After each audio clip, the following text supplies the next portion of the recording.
It's Maria from Still Dreaming Homestead. Glad to be back with you tonight. Continuing to read in the story Little House on the Prairie by Laura Ingles Wilder. We're already on chapter, I think, 24. No, 23. Indian War Cry.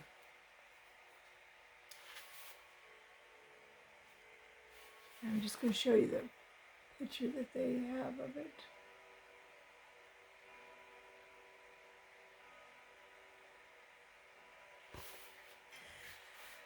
Next morning, Pa went whistling to his plowing. He came in at noon, black with soot from the burned prairie, but he was pleased. The tall grass didn't bother him anymore. But there was an uneasiness about the Indians. More and more Indians were in the creek bottoms. Mary and Laura saw the smoke from their fires by day, and by night they heard savage voices shouting. So I don't really like that term, savage, but they would have been very scary sounding. Pa came home early from the field. He did the chores early and shut Pet and Patty, Bunny, and the cow and calf in the stable. They could not stay out in the yard to graze in the cool moonlight. When shadows began to gather in the prairie and the wind was quiet, the noises from the Indian camps grew louder and wilder. Pa brought Jack into the house. The door was shut and the latch string was pulled in. No one could go outdoors till morning. Night crept towards the little house, and the darkness was frightening. It yelped with Indian yells, and one night it began to throb with Indian drums. In her sleep, Laura heard all the time the savage yipping and the wild throbbing drums. She heard Jack's clicking claws and his low growl. Sometimes Pa sat up in bed listening. One evening, he took his bullet mold from the box under the bed. He sat for a long time on the hearth, melting lead and making bullets. He did not stop till he'd used the last bit of lead. Laura and Mary lay awake and watched him. He had never made so many bullets at one time before. Mary asked, "What makes you do that, Pa?" "Oh, I haven't anything else to do," Pa said, and he began to whistle cheerfully. But he had been plowing all day. He was too tired to play the fiddle. He might have gone to bed instead of sitting up so late making bullets. No more Indians came to the house. For days, Mary and Laura had not seen a single Indian. Laura had to play outdoors by herself, and she had a queer feeling about the prairie. It didn't feel safe. It seemed to be hiding something. Sometimes Laura had the feeling that something was watching her. She turned around quickly, and nothing was there. Mr. Scott and Mr. Edwards, with their guns, came and talked to Pa in the field. They talked quite a while. Then they went away together. Laura was disappointed because Mr. Edwards had not come to the house. At dinner, Pa said to Ma that some of the settlers were talking about a stockade. Laura didn't know what a stockade was. Pa had told Mr. Scott and Mr. Edwards that that was a foolish notion. He told Ma, if we need one, we'd need it before we could get it built. And the last thing we want to do is act like we're afraid. Mary and Laura looked at each other. They knew it was no use to ask questions. They would only be told again that children must not speak at the table until they were spoken to. That afternoon, Laura asked Ma what a stockade was. Ma said it was something to make little girls ask questions. That meant the grown-ups would not tell you what it was. And Mary looked a look at Laura that said, "I told you so." Laura didn't know why Pa said he must not act as if he were afraid. Pa was never afraid. Laura didn't want to act as if she were afraid, but she was. Now she was afraid of the Indians. Jack never laid back his ears and smiled at Laura anymore. Even while she petted him, his ears were lifted. His neck bristled and his lips twitched back from his teeth. His eyes were angry. Every night he growled more fiercely, and every night the Indian drums beat faster and faster, and the wild yipping rose higher and higher, faster and wilder. In the middle of the night, Laura sat straight up and screamed. Some terrible sound had made a cold sweat come out all over her. Ma came to her quickly and said in her gentle way, "Be quiet, Laura. You mustn't frighten Carrie." Laura clung to Ma, and Ma was wearing her dress. The fire was covered with ashes and the house was dark, but Ma had not gone to bed. Moonlight came through the window. The shutter was open. Pa stood in the dark by the window, looking out. He had his gun. Out in the night, the drums were beating and the Indians were wildly yelling. Then that terrible sound came again. Laura felt as if she was falling and couldn't hold on to anything solid anymore. It seemed a long time before she could see or think or even speak. She screamed, "What is it? What is it? Oh, Pa, what is it?" She was shaking all over and she felt sick in her middle. She heard the drums pounding and the wild yips yelling, and she felt Ma holding her safe, and Pa said, "It's the Indian war cry, Laura." Ma made a soft sound and he said to her, "They might as well know, Carolyn." He explained to Laura that was the Indian way of talking war. The Indians were only talking about it and dancing around their fires. Mary and Laura must not be afraid because Pa was there and Jack was there and the soldiers were at Fort Gibson and Fort Dodge. "So don't be afraid, Mary and Laura," he said again. Laura gasped and said, "No, Pa," but she was terribly afraid. Mary couldn't say anything. She lay shivering under her covers. Then Carrie began to cry, so Ma carried her to the rocking chair and gently rocked her. Laura crept out of bed and huddled against Ma's knee, and Mary, left all alone, crept after her and huddled close too. Pa stayed by the window watching. The drums seemed to beat in Laura's head. They yipped. They seemed to beat deep inside her. And this is what the girls looked like as they were by their Ma.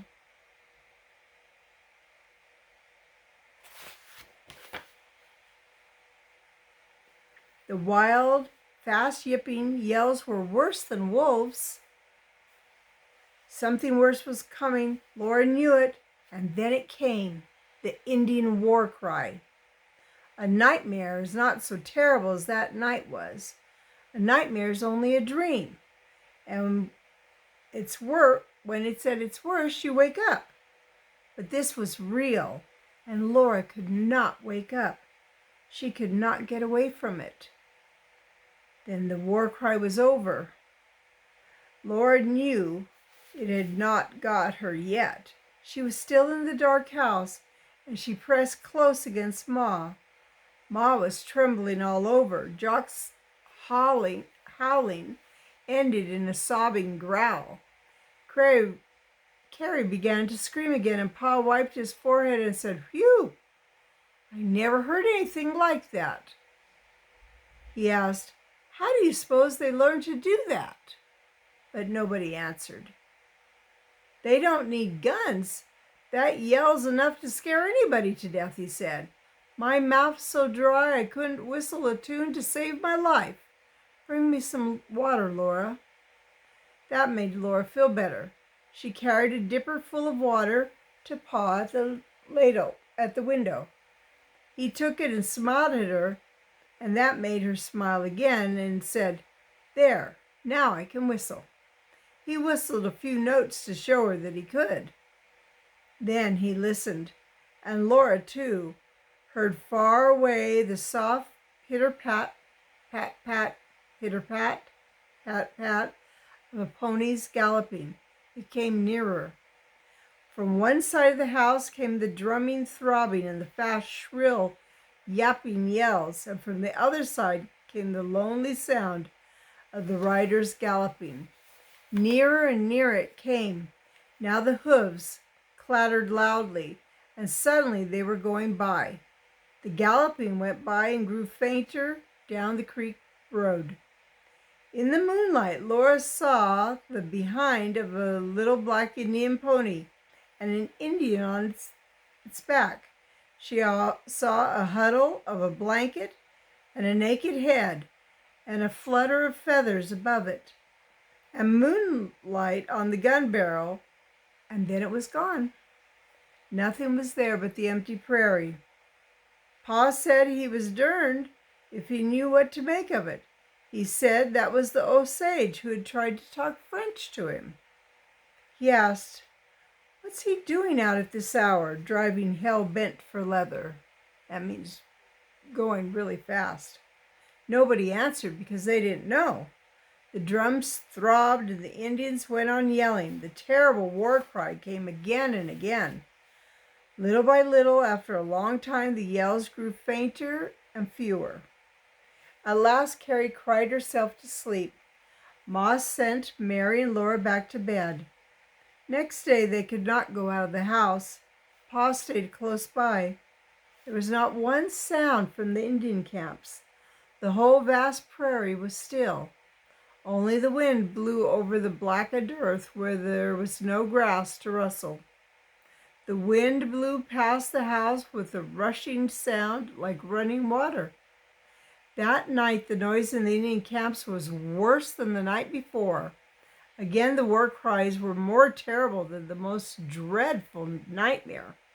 Laura and Mary huddled close against Ma. Poor little baby Carrie cried. Pa watched at the window with his gun.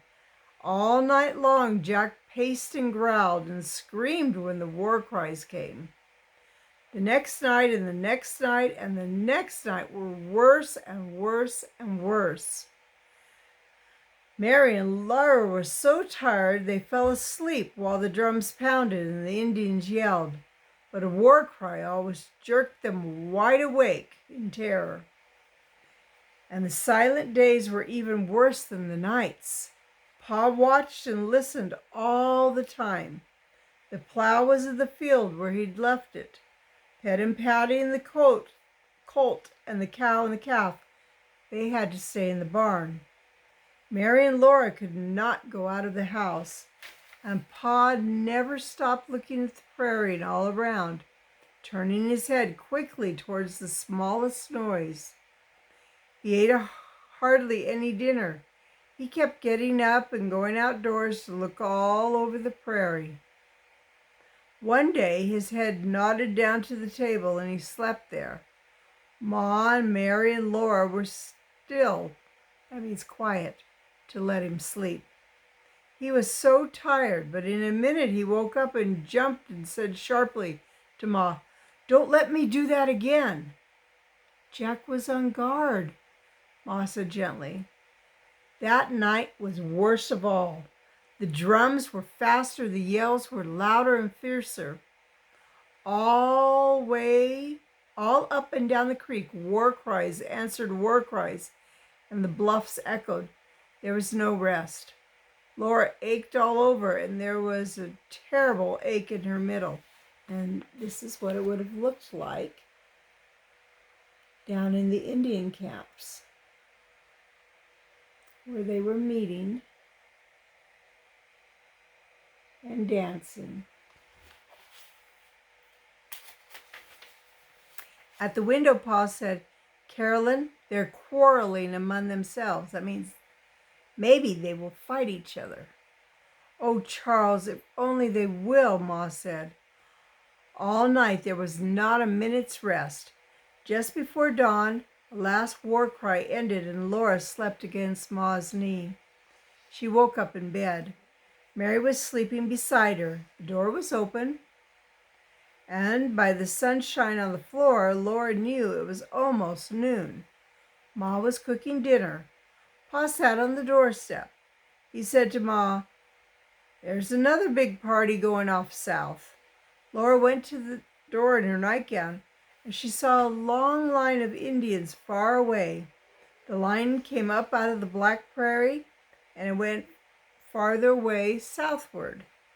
The Indians on their ponies were so small in the distance that they looked not much bigger than ants. Pa said the two big parties of Indians had gone west that morning. Now this one was going south. It meant that the Indians had quarreled among themselves. They were going away from their camps at the creek bottoms. They would not all go together on their big buffalo hunt now. That night the darkness came quietly. There's no sound except the rushing of wind. "Tonight we'll sleep," Pa said, and they did. All night long they did not even dream, and in the morning Jack was still sleeping limp and flat on the same spot where he had been sleeping when Laura went to bed. The next night was still too, and again they all slept soundly. That morning, Pa said he felt as fresh as a daisy, and he was going to do a little scouting along the creek. He chained Jack to the ring in the house wall, and he took his gun and went out of sight down to the creek. Laura and Mary and Ma could not do anything but wait until he got back. They stayed in the house and wished he would come. Sunshine had never moved so slowly on the floor as it did that day. But he did come back. Late in the afternoon he came, and everything was all right. He had gone far up and down the creek and had seen many deserted Indian camps. All the Indians had gone away, except for a tribe called the Osage. In the woods, Pa had met an Osage who could talk to him. This Indian told him that all the tribes except the Osage had made up their minds to kill the white people who had came into Indian country. And they were getting ready to do it when the lone Indian came riding into their big powwow. That Indian had come riding so far and fast because he did not want them to kill the white people. He was an Osage, and they called him a name that meant he was a great soldier. Soldak de Chin, Pa said his name. He kept arguing with them day and night, Pa said, till all the other Osages agreed with him. Then he stood up and told the other tribes that if they started to massacre us, the Osages would fight them. That was what had made such a noise. Sorry, my hair is getting in my eye and bother me. So much noise that last terrible night. The other tribes were howling at the Osage, and the Osage were howling at them.